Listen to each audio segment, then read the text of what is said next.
Yes, hello everyone. Welcome to the Libraries and Publishers webinar. We're still preparing backstage, if you just give us a few minutes.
Yes, to everyone who is joining us, we are still preparing backstage. Please be patient and give us a few more minutes.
Right. Greetings, everyone.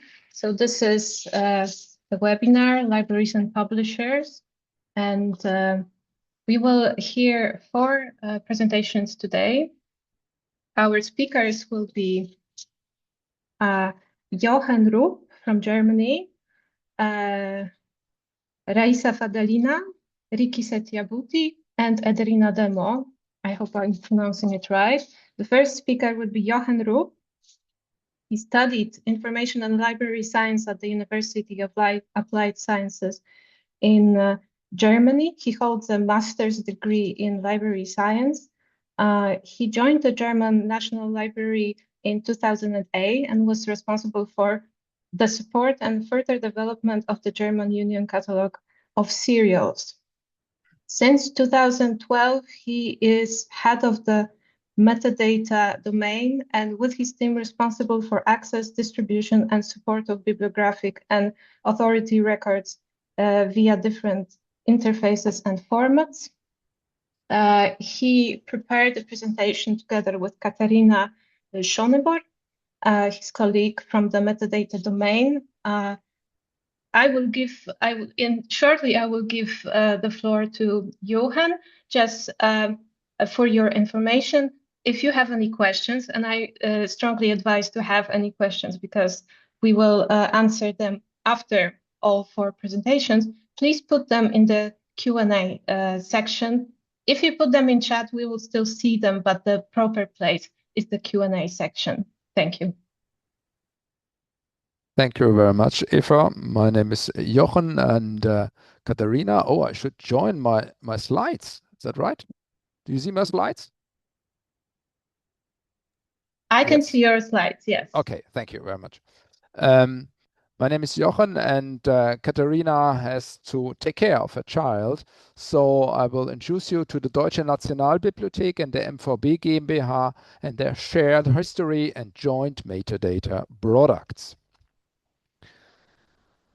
I will talk about a bit of the German National Library and the MVB GmbH, which is the marketing and publishing service of the book trade, and also of their joint metadata products, which are the new release service, the person identifier use of different person identifiers, and catalog enrichment with blurb, cover, and table of content. We have a shared history with the MVB GmbH, the marketing and publishing service of the book trade.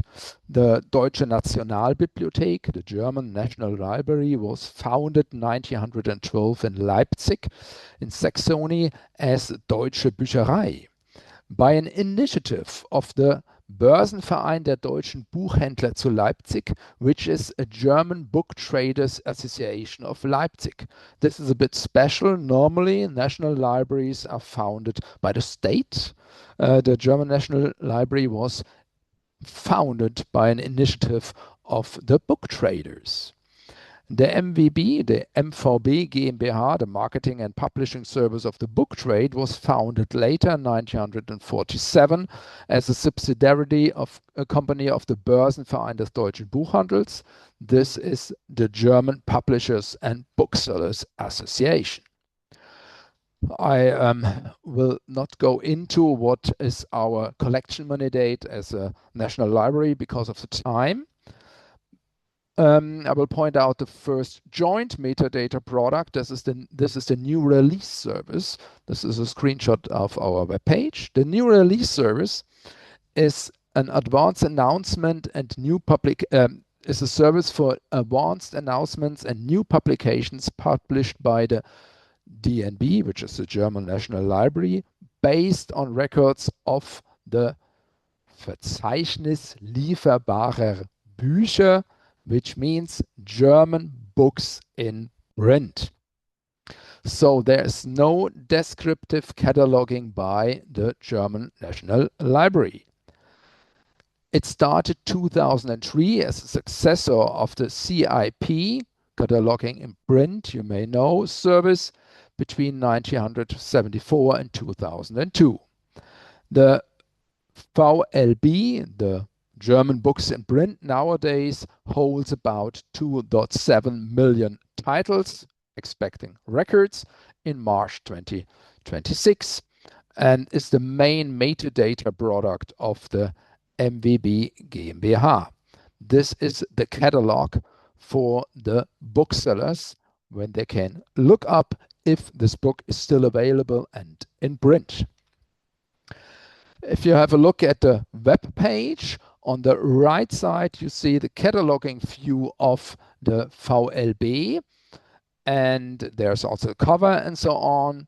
And on the left side, you can see the record the German National Library gets from the VLB, and this is Onyx metadata format, and it has a reference, a VLB ID, a primary key of the VLB. This is this very long hash. And this is the primary key, which we also take in our record at the German National Library.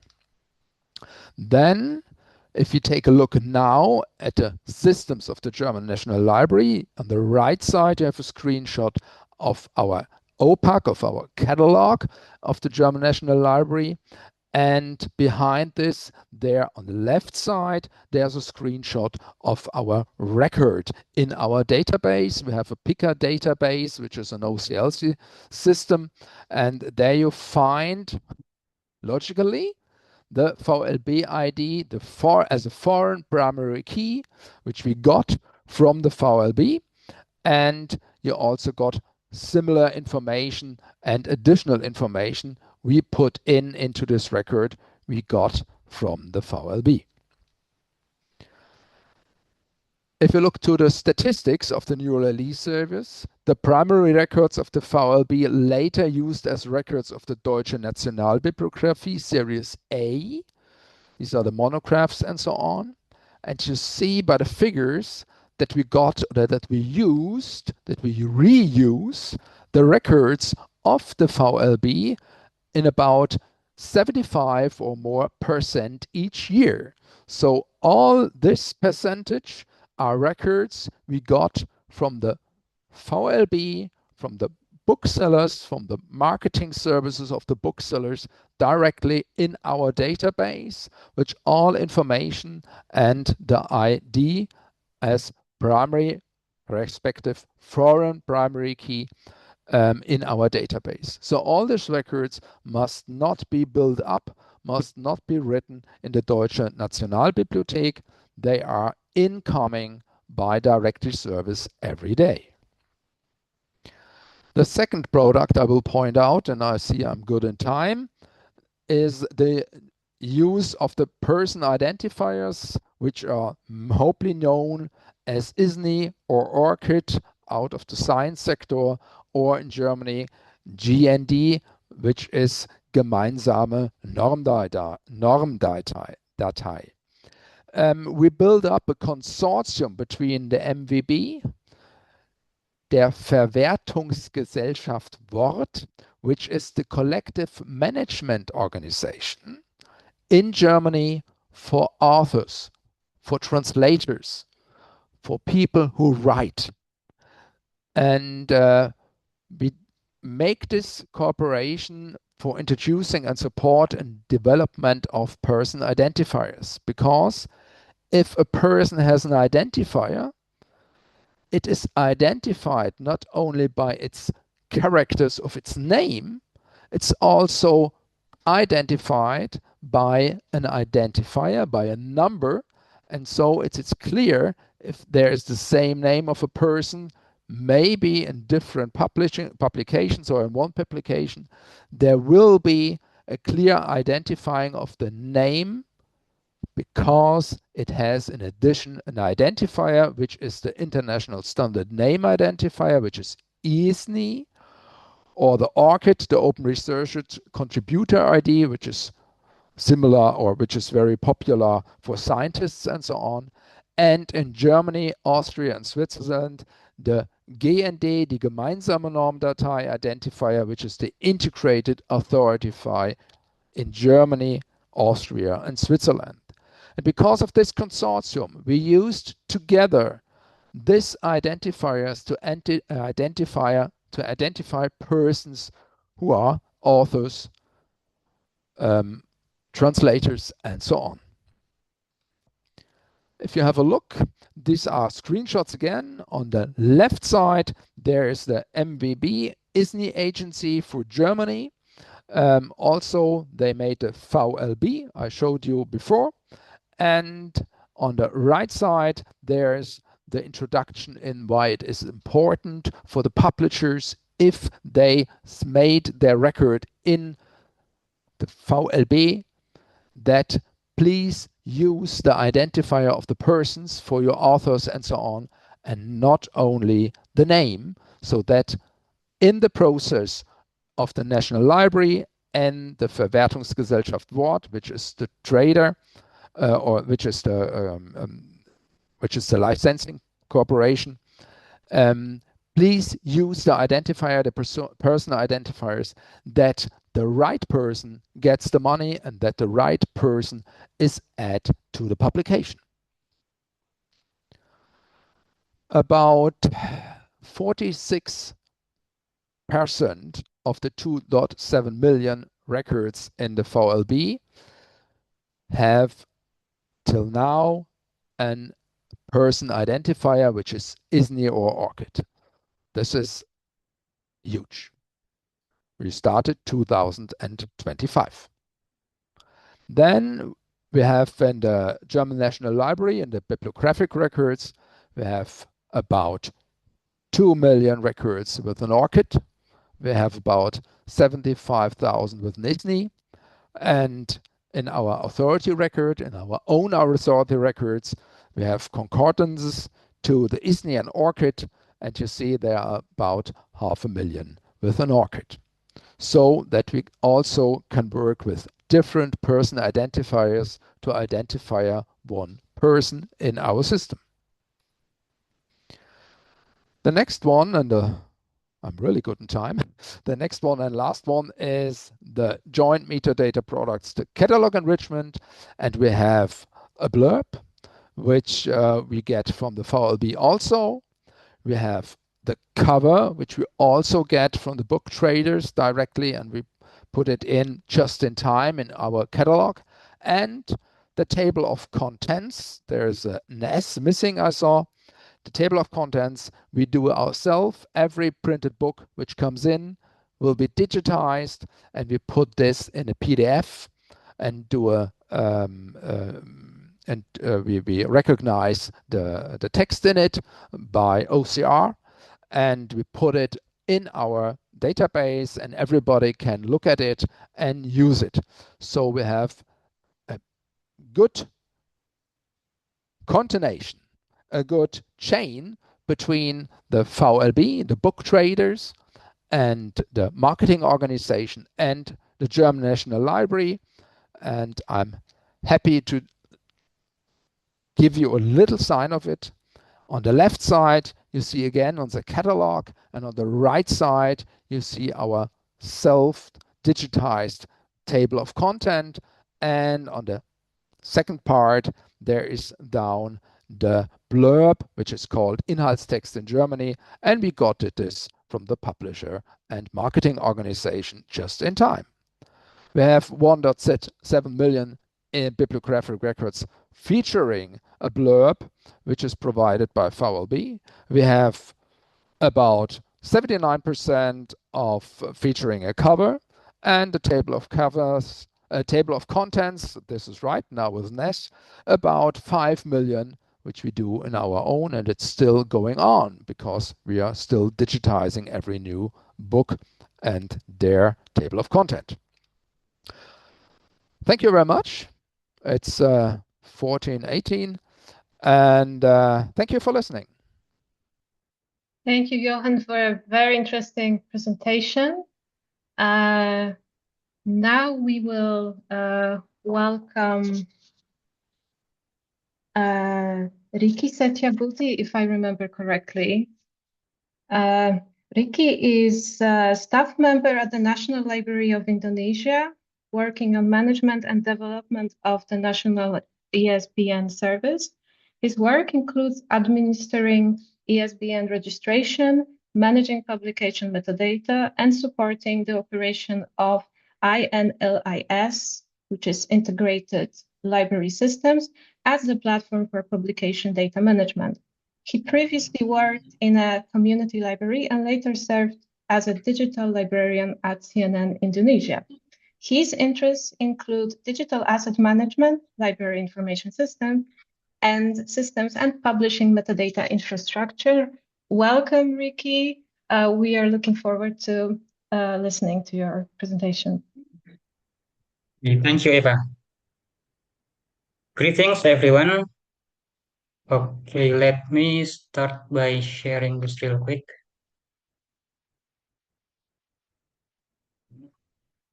Okay, has my slides load?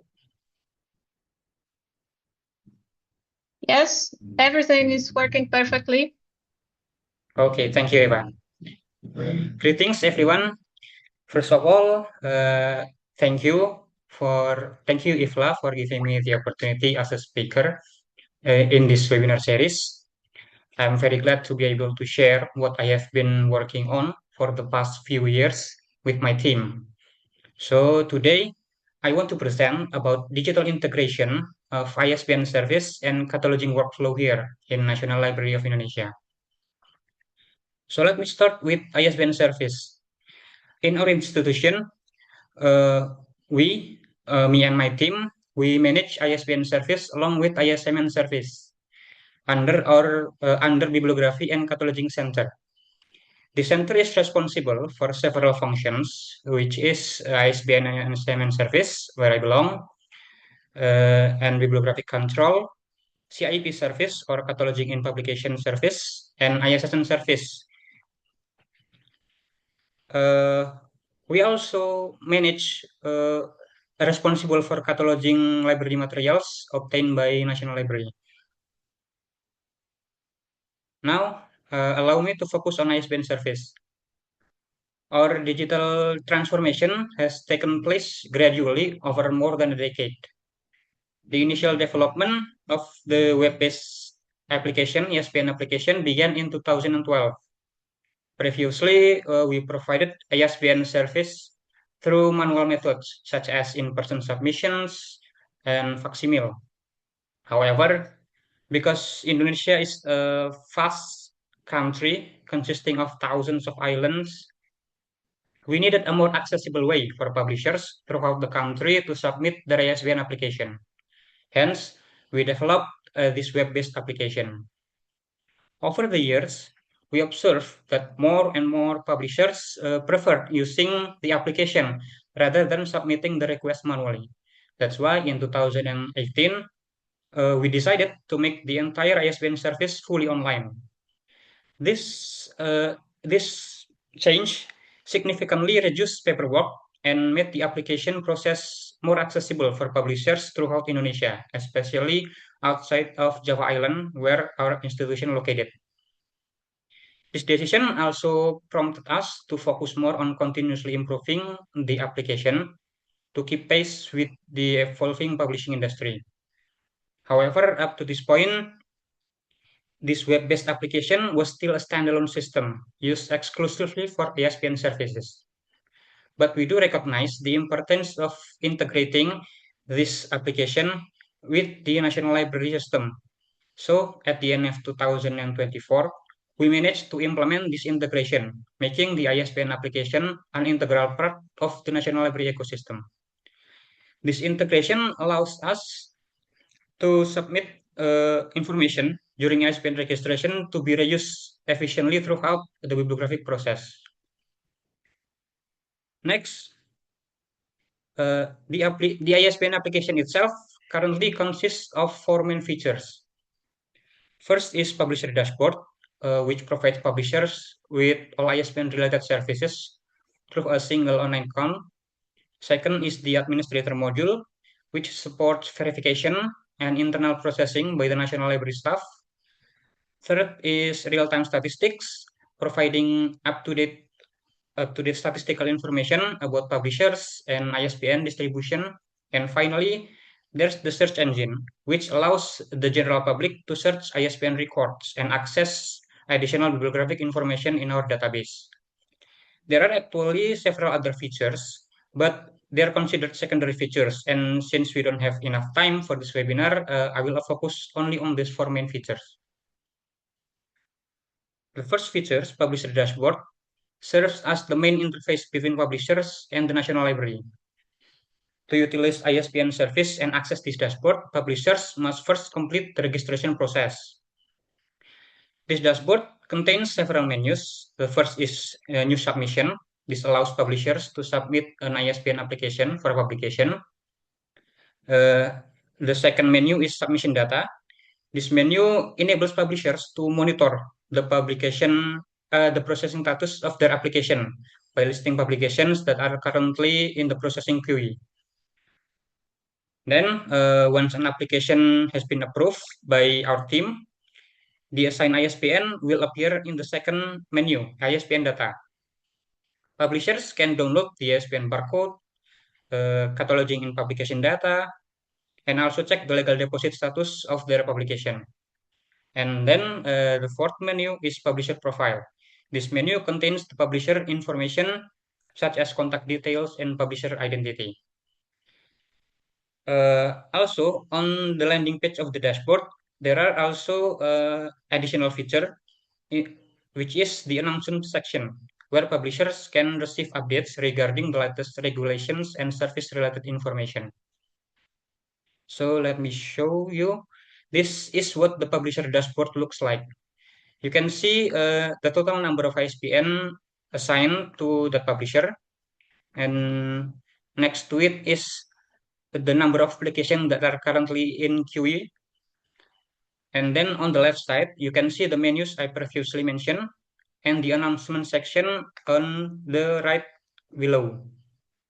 Overall, the dashboard simplifies communication between publishers and the National Library while improving transparency throughout the application process. Next, the second feature, administrator module. The administrator module is used internally by the ISBN team and the CIP team. You can see from the snippet on the right here, there are several menus, but I'll only explain 3 primary sections. The first is the publisher menu, where our staff verify publisher registrations before creating publisher accounts and assigning ISBN prefixes to those accounts. The second section is the ISBN menu, where ISBN applications are reviewed. If a submitted information is incomplete or inaccurate, the application itself will be returned to the publisher for revision or even cancellation if the publisher wants to, while applications that are verified will be assigned an ISBN and barcode by the system automatically. And also through this menu, we can also generate book imprints automatically. And then the third section is CIP menu. This is where the integration becomes especially valuable. Instead of entering bibliographic information from the beginning, from scratch, the system automatically transfers metadata from the ISBN application into a sort of preliminary cataloging record. The CIP team only needs to review, verify, and complete the cataloging information before publishing the final CIP record. This integration significantly reduces duplicate work while improving consistency and efficiency. Next, the third feature, real-time statistics. This statistics provides updated information on the number of registered publishers and ISBN distributed across Indonesia. Statistics are available for each province from 2012 onward. These statistics are useful not only for us, not only for internal monitoring, but also for policymakers, researchers, or other stakeholders who wish to analyze publishing activities and regional publishing development. And then the fourth feature, which is the search engine. The search engine provides public access to Indonesia ISBN database. Visitors can search by title, author, publisher, or ISBN. Beyond basic bibliographic information, the search results also display 2 important links whenever available. The first is the book link, which has been mandatory since 2022. The publishers need to enter the book link when they apply for ISBN. This link directs visitors to the relevant publisher's website page containing that publisher's book catalog. Publishers also provide information about official distributors for their publications, or links to online marketplaces if their book publications are being sold online, or even ebook platforms if the books that are being applied for ISBN are published digitally. The second link is the CIP link. The CIP link provides direct access to the cataloging and publication record prepared by the National Library, especially CIP team. This is especially helpful for librarians who wish to copy cataloging data for their library collections. The CIP link also serves as a sort of a validation tool for publishers and readers, meaning if a publication includes a CIP link, it indicates that the CIP for the publication was created by the National Library of Indonesia. And this is what the search engine looks like. This is an example of a search result for a book titled Buku Pertamaku Luar Angkasa. As you can see, there are 2 links displayed below the title, link buku or book link, and link KDT or CIP link. Clicking on either links will open a new browser window. The book link, noted by the red arrow, directs visitors to the books page on the publisher's website, where they can find more information about the publication. Meanwhile, the CIP link, noted by the purple arrow, takes visitors to the Cataloguing publication or CIP record prepared and published by the National Library CIP team. Next, the cataloging workflow integration. So this slide summarizes the overall integration process that we have done for the past 2 years. Traditionally, ISBN registration and cataloging were handled as separate workflows, requiring staff to enter similar information multiple times, thus increasing redundancy on our workload.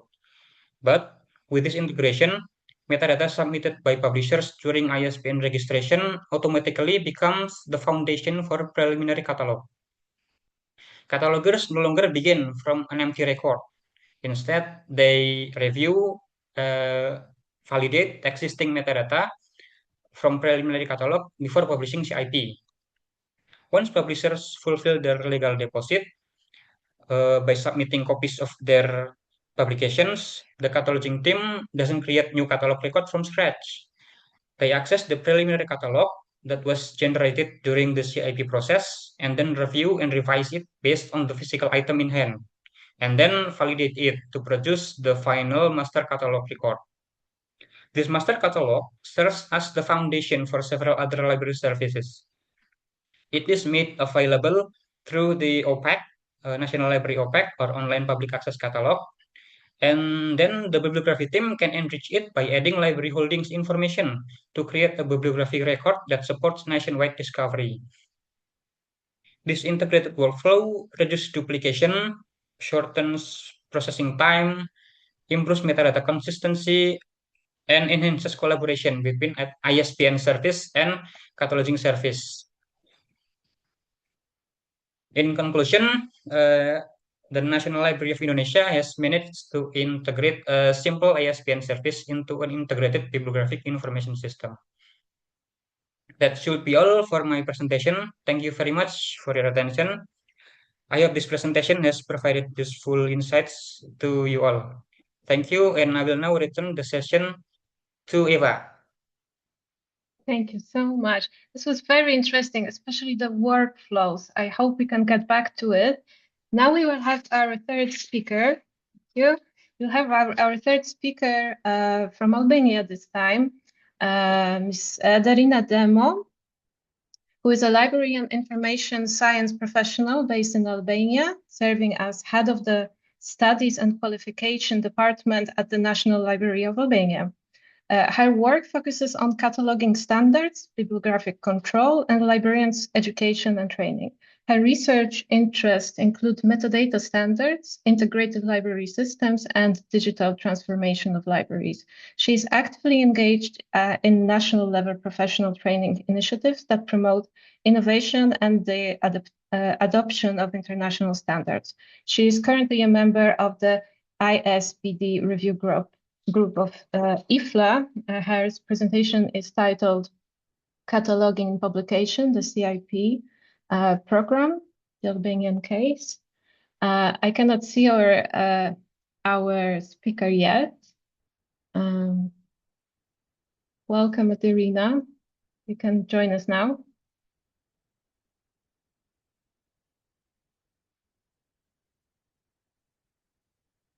Any help from the backstage?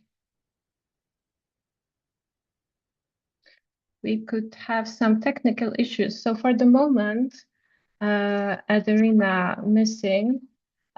Maybe we can invite Raisa, Fedelina from Indonesia.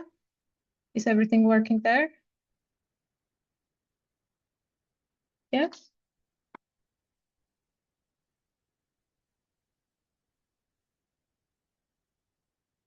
I'm waiting for either speaker, Raisa or Ederina, to join us. Oh, Raisa. So let me just introduce you, Raisa. Raisa is a librarian and public servant. She works at National Library of the Republic of Indonesia. And as of 2026, she holds a position at the ISBN staff within the Center for Bibliography and Processing of Library Materials.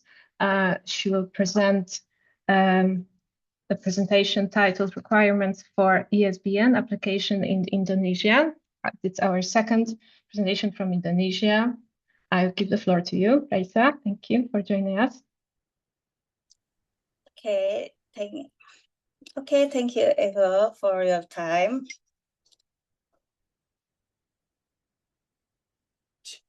Okay, I will share my presentation slides.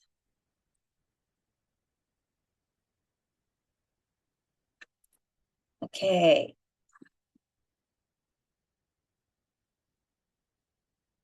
Okay. Hello, everyone. Let me introduce myself. My name is Raisa Fedelina, and as a ISBN staff from the National Library of Indonesia, today I'm going to show you about the requirements for ISBN applications in Indonesia. Okay. Before that, I will explain you about the ISBN condition in Indonesia. The first is, in Indonesia, not all the publications qualify for an international standard book number. Why? Because a significant majority of ISBN applications in Indonesia are not intended as tools for public distributions or marketing, but rather just for personal or communal use. Then, the National Library of Indonesia, or Perpusnas, ISBN agency, conducts a rigorous screening and evaluation process to determine whether a submission is eligible for an ISBN. Okay, so this is the example, the books that can be assigned an ISBN, and the opposite, the book that cannot be assigned an ISBN. Okay, so we can see the books that can be assigned an ISBN, like the textbooks, monographs, anthologies, scientific papers, novels, short story, biographies, self-development books, comics, picture books, illustrated books, and other books that for the general public and for the supply chain. And the key is for the supply chain. Okay, that the books that can be assigned an ISBN. But the opposite, the books that cannot be assigned an ISBN is like manuals, book, policy brief, or public publication resulting just from the program activities or thesis dissertation or courseworks, and like regularly published national or just diaries or daily notes or anthologies or short stories just for themselves, or this is not for supply chains or just for the communal use. This book cannot be assigned an ISBN. So move. So let's how we can filter and identify the publications that eligible for ISBN. We see from these four aspects. The first is legal entity status, the second is formal documentation, the third is official digital presence, and the fourth, verification of readiness. Okay, let me explain one by one. Okay, the first is the legal entity status. Okay, the publisher must register the business with the National Library. This is the proof that this business operates in the publishing sector and is capable of distributing its book to the public. So that the publisher must be submitted by a legally incorporated publishing entity like the date of establishment, business identification number, and legal entity certificate. This is the proof. Okay, this is the proof that they're capable to distributing the books to the public. Okay, so the second, the formal documentation. After they registered the publisher to the National Library, so they have an account. After they have an account, they can submit the document to request the ISBN, such as the ISBN application letter and the statement of originality. This indicates that the publisher is serious about the requesting an ISBN and declares that the book is original. The book must be original and must not be plagiarized. So the publisher submit the statement of origin. This is the mandatory. Okay, and the next is the official digital presence. Okay, the publisher must maintain an official website to serve as a platform for promotion and transparency. This website demonstrates that the publisher distributes the books to the public. Okay, if they have the website, oh, okay, they can distribute to the public from their website. This is the proof. Okay, then the last is the verification of readiness.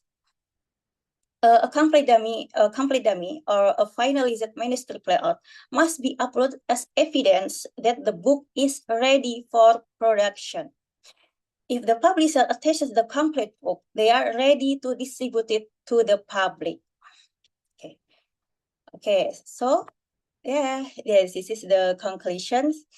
To wrap things up, I will give you a summary of technical guidelines for ISBN applications. Okay, this is the summary. The first is the publishers must register their name with the Nationalbibliothek ISBN agency. Okay, once the registration is accepted, the publisher will receive an account to apply for ISBNs. Then the publishers submit their book files and other necessary requirements to request an ISBN. And then the National Library's ISBN team reviews the submitted book files. And the last, the book receives its ISBN and is ready for public distribution. Okay, this is an official ISBN website for public accessibility, has explained before by Mr. Riki. This is the website for ISBN in Indonesia.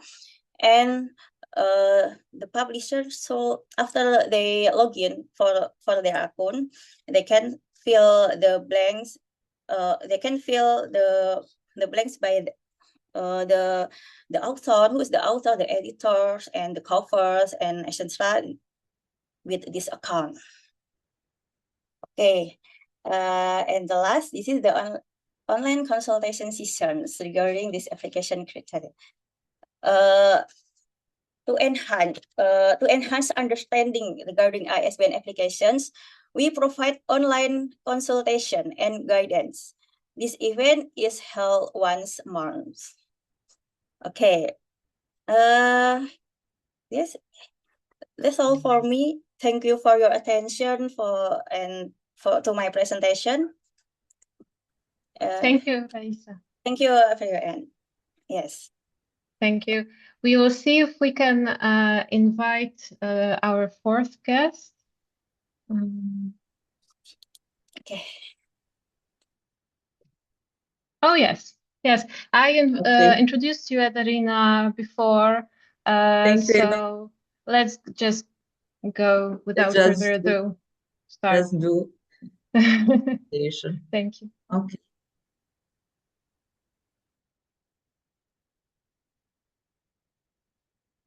The theme for today is Cataloging in Publication Program, the Albanian case. The origins of the Cataloging in Publication program in Albania date back to 1980 when it was introduced under the name Centralized Cataloging.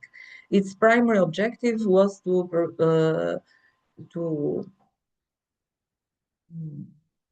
do the bibliographic records before to prepare bibliographic records before publication for books published in the Republic of Albania and to standardize cataloging practices across the country's libraries.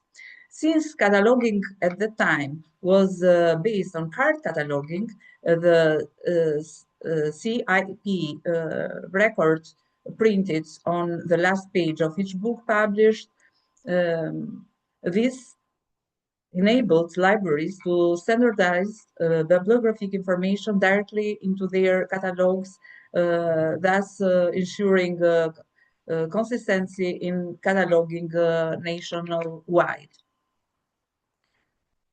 A major milestone was reached on 22 of November 1996 when the National ISBN Agency was established in Albania by a decree of the Ministry of Culture at the time, operating within the organizational structure of the National Library of Albania.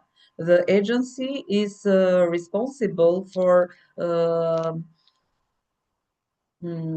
administering the national ISBN system. Its responsibilities include concluding annual agreements with publisher operating within the territory of the Republic of Albania for the assignment of ISBNs numbers to Albanian publications, as well as processing requests for ISBN cancellation when necessary. This is the site of the national agency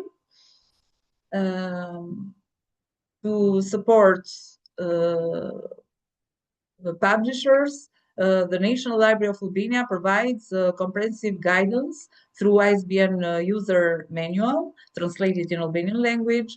The rules for this is a manual of ISBN users. Translated in Albanian, the rules for ISBN assignment and documentation outlining both publishers' obligations and the responsibilities of the National ISBN Agency. Through the agency's website, publishers are also informed about the application procedures for ISBN and CIP services, which are carried out electronically throughout the Albanian government portal, so-called e-Albania. And this is the Albania portal, the link. The workflow for assigning ISBNs and creating cheap records begins with the signing of an annual agreement that I mentioned before between the National Library of Albania and each publisher operating within the Republic of Albania. Once the agreement has been signed, the publisher becomes eligible to request an ISBN number and the corresponding CIP record for each new publication. Applications are submitted through the Albania government platform, where each publisher accesses its business account, completes an online application form, and uploads the publication proof. Through the interoperability, the submitted metadata and the uploaded publication proof become available in the workspaces of the ISBN specialists and the catalogers responsible for preparing the CIP record. And these are the steps that ISBN specialist assigns the ISBN and creates the initial CIP record, including the ISBN title, statement of responsibility, publisher's name, place of publication, and anticipated publication date.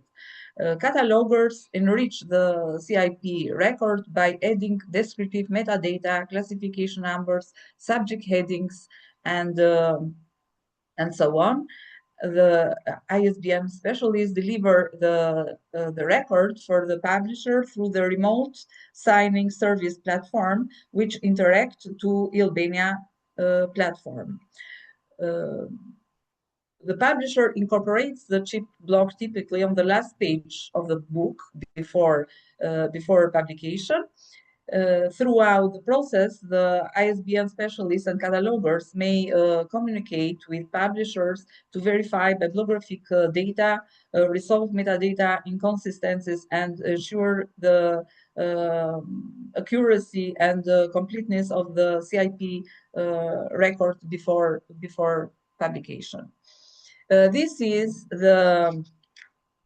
in this slide, you can see how publishers log in through the Albania platform. This is the platform, and this is how the publishers reach this platform and completing the online application. This is the online application. This is a static one, not dynamic, and this work should be done for the future. and uploading the publication proof here in PDF. You can also see how these are the required data that the publishers should submit at the publication for the web form. And now you can see how this data came in the system, and to create the chip, the CIP record, publishers are required to give this data, and this data shown on the library system. But how is the chip record created in this in the ALICE system? ALICE is the Albanian Library Integrated System.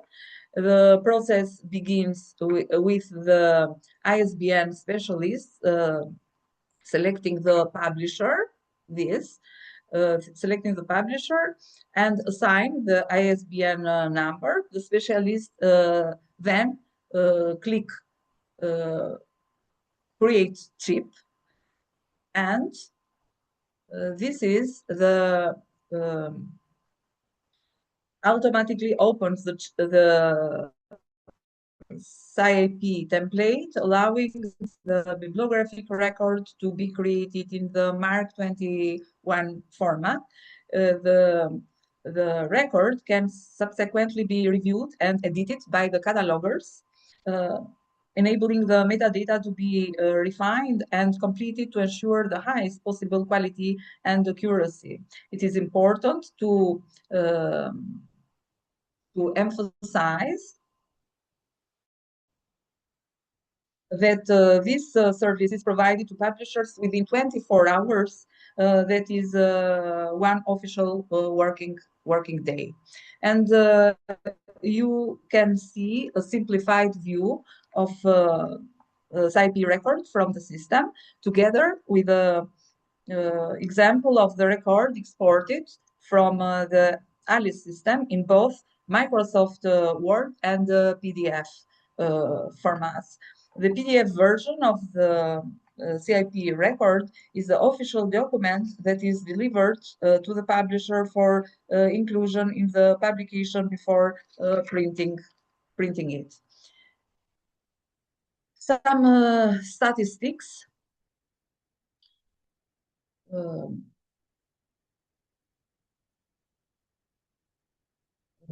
During 2025, the National ISBN Agency achieved the following results. 3,506 ISBN numbers and corresponding CIP records were issued to publishers. 212 publishers maintain agreements with the agency, national agency. 37 ISBNs and their records were cancelled, and 44 CIP records were issued for ebooks. And this for ebooks, it is initial now in 2025. Since 2021, the National Library of Albania has been operating its new Albanian Library Integrated System, ALICE. The system uses the Mark 21 communication format for both bibliographic and authority records, while bibliographic descriptions are created according to the International Standard Bibliographic Description, ISBD. Subject access is provided through the National Library of Albania's control subject headings. The implementation of ALICE has significantly improved the efficiency, transparency, and quality of the cataloging in publication program. The integrated workflow has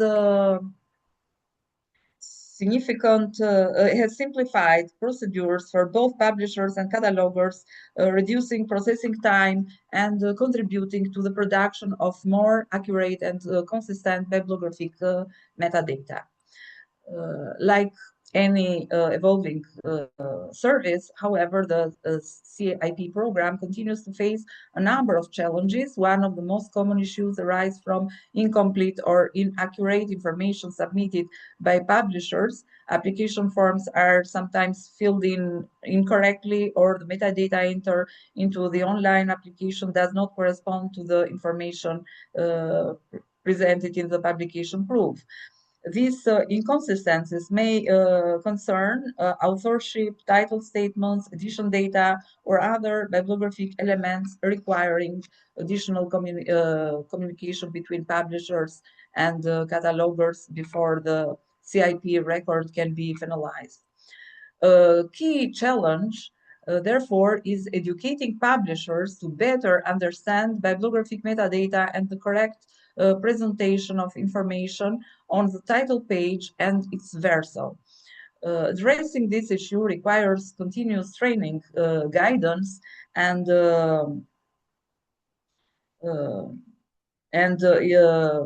awareness-raising initiatives that help publishers appreciate the importance of accurate and standardized metadata for the national bibliographic infrastructure. Additional challenges stem from the interoperability of different information systems. For example, the governmental business registry, which already stores publishers' official information, including the publisher's name, addresses, and so on, could be integrated with the ALICE system. Such interoperability would enable the automatic transfer of administrative data into the CIP application workflow, reducing manual data entry, minimizing errors, and improving overall efficiency. What to do in the future? Looking ahead, the National Library of Albania aims to further enhance the CIP program through several strategic initiatives, expanding the CIP functionalities within the ALICE integrated library system, improving guidelines and documentation for publishers, further standardizing bibliographic practice in accordance with international standards, developing continuous training programs for both publishers and librarians, learning from international practices. These initiatives will contribute to a more efficient, interoperable, and internationally aligned CIP program, while supporting the production of high-quality bibliographic metadata for Albanians publishing sector. Further information in this slide, we have a further information about the National ISBN Agency, the CIP webpage or program, and the other contact at the ISBN at the National Library of Albania. Thank you very much for your attention, and this is my presentation for today. Thank you, Ederina. This is very interesting. I'm especially interested, is the e-Albania platform the same for all agencies, governmental agencies? Yes. Albania is the eGov, for example, for all the agencies and for all the services, and you can reach it with a single sign-on.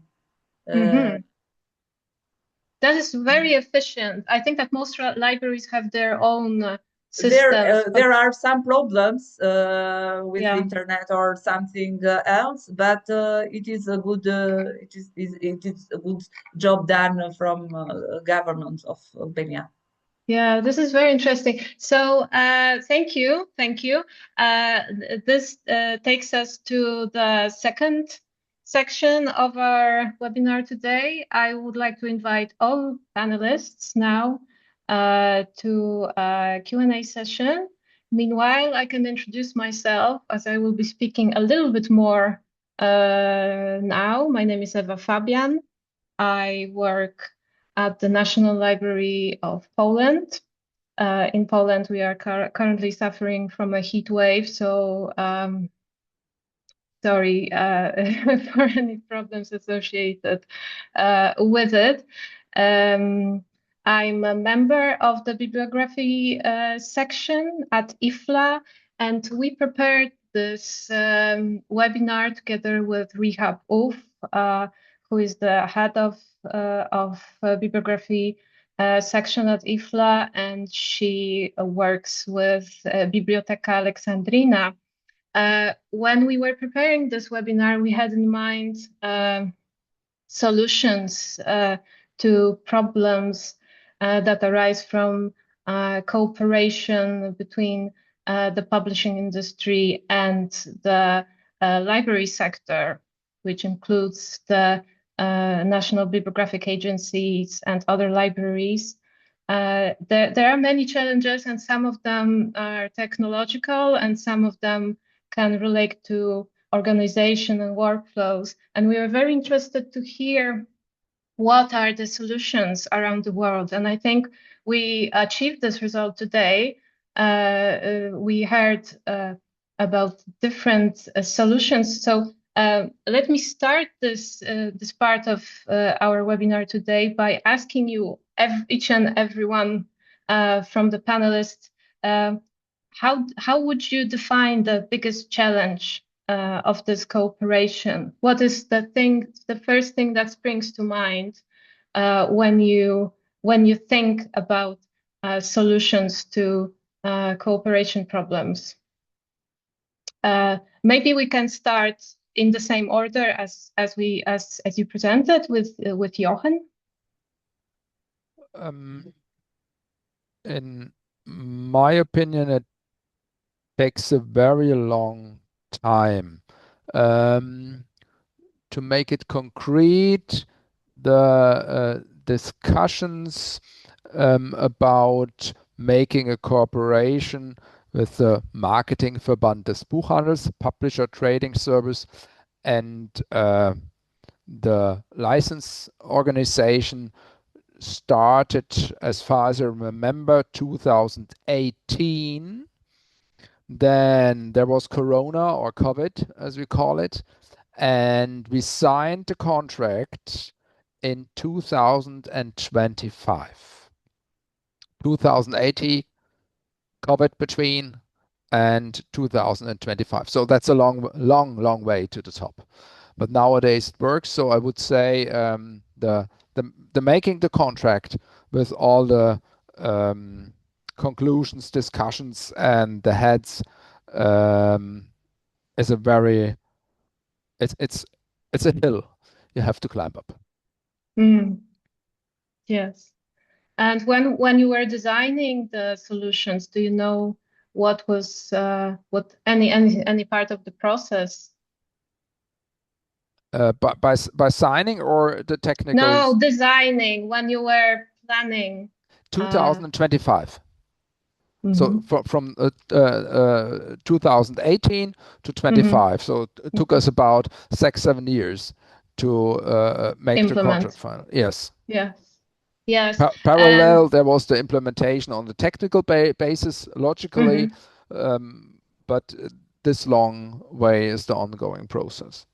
Yeah. So for you, the biggest challenge is the time takes. Yes. Yeah. It takes a long time to make this visible for the responsible persons, to make an engagement, to make clear what should be the targets, where are the solutions, and where is the win-win situation, as we in Germany say, that everybody says, okay, that's good for us. And okay. That's the long time. Since you are already speaking, can I ask you a question from our viewers? To Miljanovic Michaela, I hope I'm pronouncing it right, is asking, are you coming from Leipzig or Frankfurt branch of National Library? Is work divided, or you all work together? We work together, but if there are sections with only in Leipzig or in Frankfurt, to explain it, the servers and the IT department is primarily in Frankfurt, and all the librarians who look after foreign languages or foreign publications and so on are in Leipzig. So we are brothers and we work still together, but there are sections which are special in Frankfurt or in Leipzig, which is used to the buildings. As you may know, in Frankfurt, the building is very old, it's very nice and looks wonderful, golden and so on and so on. But in Frankfurt, the building is a bit newer and the technical implementation is better. And as you may know, the biggest internet node is based in Frankfurt. It's the biggest internet node of the world, and we are directly in Frankfurt, near to the biggest internet node for the transfer for data in Frankfurt than in Leipzig. Okay, so it's cooperation all the way around, everywhere. Yeah, Fantastic. we are one national library. Yes. Fantastic. Okay, thanks so much, Jochen. Now we can go to Riki. We have a question from the floor for you. I have a question for Sir Riki. Thanks for sharing detailed information about ISBN and its allocation workflow. But as we know, every country has their own ISBN allocating body. So is there any international ISBN allocation body for all countries or more than 2 countries? If yes, kindly share your knowledge with us. This is a question from Sanjay. Oh, okay. Sanjay. Okay, thank you, Sanjay, for your question. There are indeed some platform that provides ISBN for your publication, regardless of where you live, where country you live, what country you live, such as Kindle Publishing, I believe, and Lul Press. They provide ISBN for many writers across the world. But as far as I know, they require your book to be written in English. So if your book is written in your local language, I'm not sure there will be any national ISBN agency willing to give you ISBN other than your own country national agency, of course. So if that's the case, then I suggest you to apply for ISBN in your country's national ISBN agency. Okay, will that be enough, Sanjay? Reva? That is very interesting. Sanjay, you can ask follow-up questions, of course, in the Q&A area. And we have another question, but it's probably addressed to all speakers.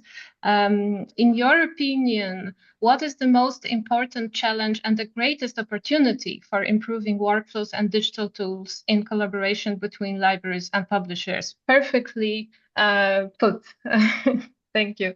That is from Abdelkader Zitouni. I'm sorry, I don't know how to pronounce it correctly. Yeah, and since you were speaking, Riki, what do you think about this question? It's a slightly a different one that I was asking to Jochen. So what do you think about the challenges and the opportunities for improving workflows and digital tools? Okay, Abdelkader. Our most important challenge would be bureaucracy, actually. For a few years, I have been working in National Library. When we have an innovation that we want to implement, oftentimes we cannot implement solution that we already draft because of limited budget or different priority from our superiors or even lack of political will. So most of the time, our service or ISBN service in this case is not a priority to be upgraded. So we have to make do with our limited budget and other limited resources. So I believe this is a problem in many countries. So what can we do is just try to make progress little by little, slowly, but having an impact on our service as a whole. So in the long run, it will become a meaningful innovation, just like these workflows. This workflow itself, we already planned from 2024, but we can only see the impact as of this year. So it is a long process, but if we continue to make changes, make meaningful changes, I believe it will be at the end we will reap the rewards and having a good impact overall on our service. Yes, wonderful, wonderful. Challenges are opportunities for improvement. I love this approach. Do we have any direct questions? Yes, let's go to Ms. Raisa Fedelina. There is thanks from Sanjay for informative session. He says, I have a question as you explained the workflow of the ISBN agency of NLI. Publishers get access to an account for applying the ISBN. So do they get access to the overall catalog and the general public? And the general public can also access the catalog for free, or is it request or subscription based? So I understand the question is whether this preliminary catalog is open to the public. Okay, thank you, Sanjay, for your questions. Okay, once the publishers have an account, they can apply for an ISBN, and their books can be made accessible to the public. And the service is provided for free. Yes, not for free and provided free of charge.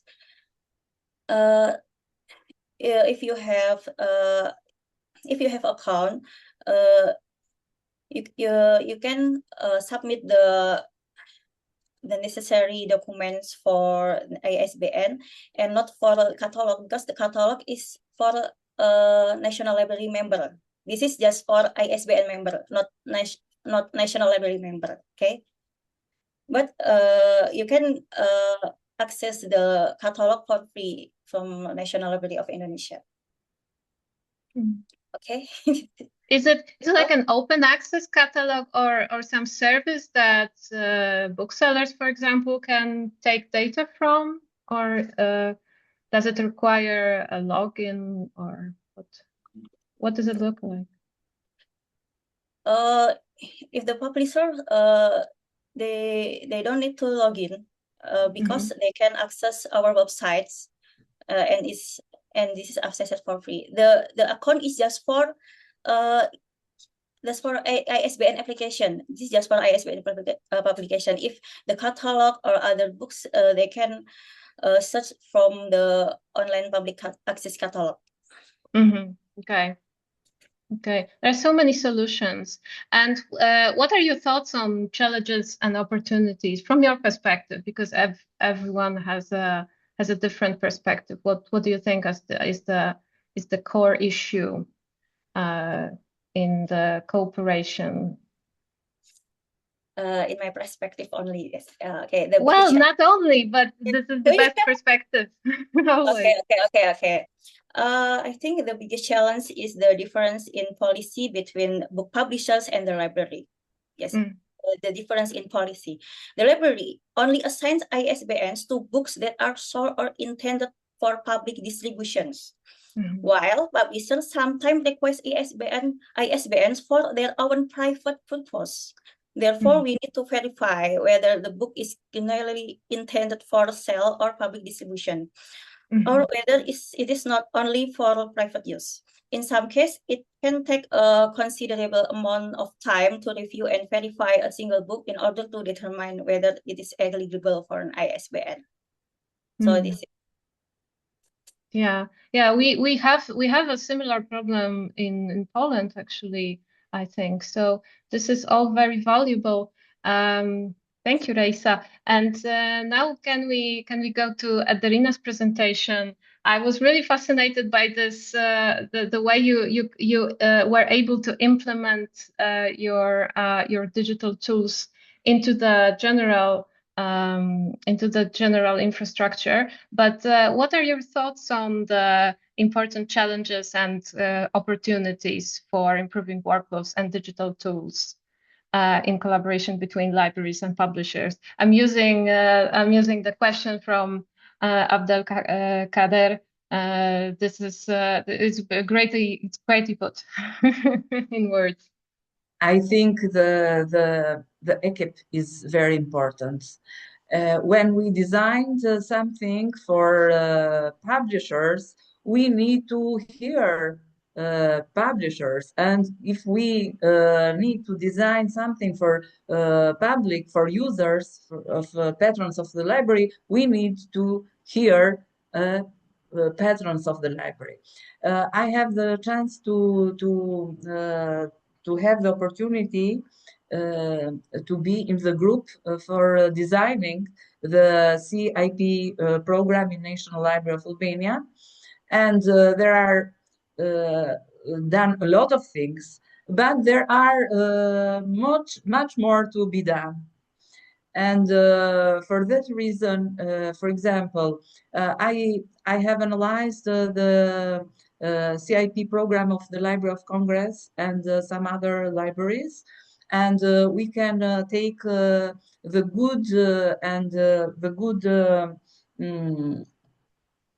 experience from the Deutsche Nationalbibliothek. We can take the good experience from these libraries and to implement in our libraries, because our libraries are not too big in different with Deutsche National or the British Library or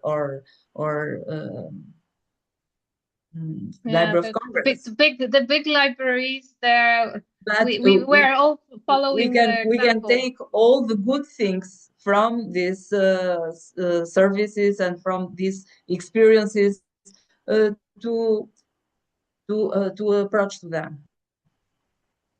But I think the equip is very important. We have the equip and the technology. If we have the right professionals in the right place and to design the right services for users, publishers, or everyone that needs the services of the library, this is a good point, I think. And this is a challenge. Yes, there's especially teams. You don't know what is the perfect size of a team. Is it too big? Is it too small? And how to manage the processes. That's why we are sharing. Yeah. Mm-hmm. I think we should have a professional from the library, from the ISBN agency, and a good programmer, a good IT, because it's very important. But these IT specialists should listen library professionals, and this chain is unbreakable for library services, I think. Yes, give voice to the stakeholders. Yeah. I think I saw another interesting question in the chat. Let me see. Yes. So Mr. Kvena Muabelo from South Africa Library Academy. Thank you once again for your valuable contributions and for inspiring meaningful dialogue on the future of libraries. My key question for discussion is how can libraries maintain and strengthen bibliographic transparency when AI-generated content becomes part of scholarly communication? Does anyone want to answer this question, because it involves AI? So some of us are familiar with these solutions and some maybe not. Any volunteers? Oh, Jochen, yeah? Could you repeat the last part of the question so that I get a point? Yeah, sure. Please. How can libraries maintain and strengthen bibliographic transparency? So I understand like reliability as well. When AI generated content becomes part of scholarly communication, I think that the question here is concentrated on academic libraries. In here, Eva? Can I jump in? Yeah, sure. So, welcome, Rihab. I answered. Thank you for hosting and chairing the webinar on my behalf. And to answer this question, this is the very topic we are addressing on our upcoming webinar next week. That is having this as topic, how to maintain our bibliographic integrity and transparency in the AI, in the age of AI material that are getting into our collections, either noticed or unnoticed. And the collaboration with publishers in this area, how it can back up libraries, especially the national, not only the national bibliographic agencies, but maybe this is happening in specifically in the scholarly collection and scientific collection. So maybe other type of libraries are concerned by this all type of libraries, in particular the university and academic libraries.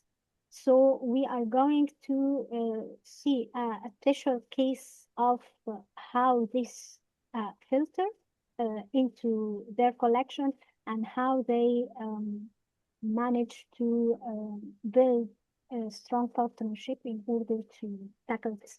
We want to talk about this. Just come to our webinar. It will be a short session of 1 hour.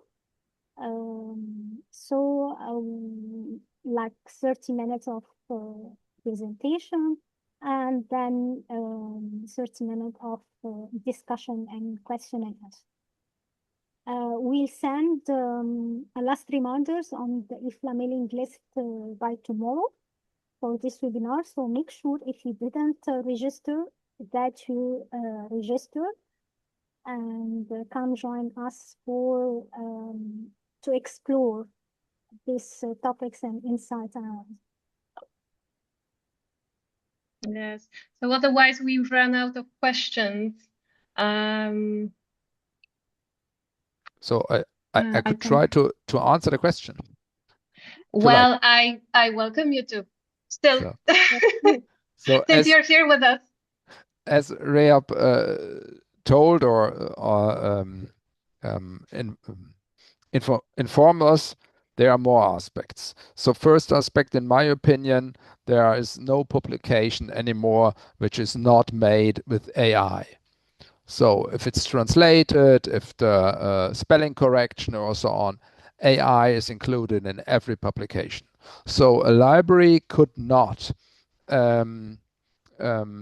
join or could not rely on the information which comes in books, music, and so on if it's not or with is it made with or without AI. It's, in my opinion, since the last year, everything is with AI.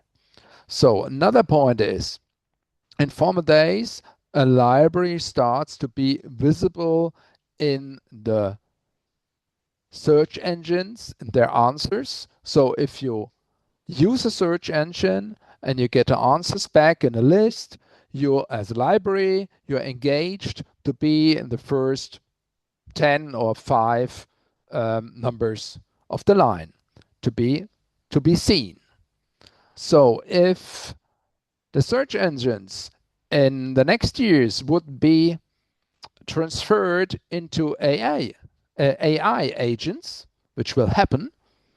So libraries, also as everybody who does publishing, has to think about to be in the AI system, to be included in the answers you get if you prompt into an AI agent. So in former times, we do sitemaps for search engines. The search engines indexed the sitemaps, and if we did a good job, the sitemaps focused on that the answer of the search engine, the library was on the first or second or third part of the line, of the answer. So everything's fine. So if we now know that AI agents will be the part of the search engines, then we have to do our metadata, everything we have, the publications that are free, available for the AI agents. Because only if the AI agents know that we have this publication from this author with this title, only if this happens, the answer of the AI agent, the answer of the prompt will include the information of our library. So the next target must and has to be not to be visible only in search engines with sitemaps. It must be also that the libraries and their metadata, which is hopefully free, and the publications that are also maybe free or part of them is free, are visible for the AI agents, that in the answers for the AI agents, the information the library has is included. Because an AI agent only makes statistics. It's only a thing that he looks if the word is similar to the next word and it has a nearby function. It's matching. So that's an important point. I do not know nowadays with if there are maybe a protocol like sitemaps for AI agents or so. I don't know. But we know nowadays that our catalog breaks down because 100,000 of answers of questions come in. 5 minutes, 1 minute. 100,000 of questions every minute come in from Claude, Baidu, Chat AI, and so on. So they go directly on our catalog, maybe on yours also, in millions of questions on, and we break down because there are too many of those agents going on our catalog. Oh, there is an angle. Sorry, there is an angle about cooperation between publishers and libraries here, because publishers and libraries are creating this quality product, and then the AI takes it and hallucinates, and what to do with that? So that is my general open question. I have no answers to it, but this is we've been talking about giving the best quality data, metadata, creating such great workflows, and then AI agents come and they hallucinate. So. You have brought up something that is part of a broader discussion that we have had in our last webinar that was titled the AI Legal Frontiers, US Frameworks and the International Perspective. And the discussion we had not only a presentation, a keynote presentation from keynote by Chris Weston, who is a senior counsel at the U.S. Copyright Office, around not only about the generative AI materials, their copyrightability, their value to the national collection, to the library collection, but also the library material in training metadata and in AI models, and how this can be a fair use or not fair use. Also, we had a panel discussion. This keynote presentation was followed by a panel discussion from a panel of experts representing IFLA and the global library community, representing different perspectives. So I presented the bibliography section and its stakeholders as the national bibliographic agencies who have lots of issues and questions here. From the collection throughout, also the copyright issues with all these materials that are ingested in AI models, and is it a fair use or not? We had also covered the perspective of national libraries that is strongly engaged in AI projects, and their question about if they can ingest material and to create metadata. We have had also the perspective of academic librarians presented by Andrew Cox, who is convener of the IFLA Artificial Intelligence Special Interest Group. And last but not least, we have had also this perspective from libraries who are engaged in digital library projects, as they are making all this material available for free, and this material are like absorbed and ingested in AI models. So I advise you to go and see it soon, very soon, maybe next week, if you didn't register in this webinar, so you got automatically the recording. We are going to publish the recording of this webinar on our YouTube channel.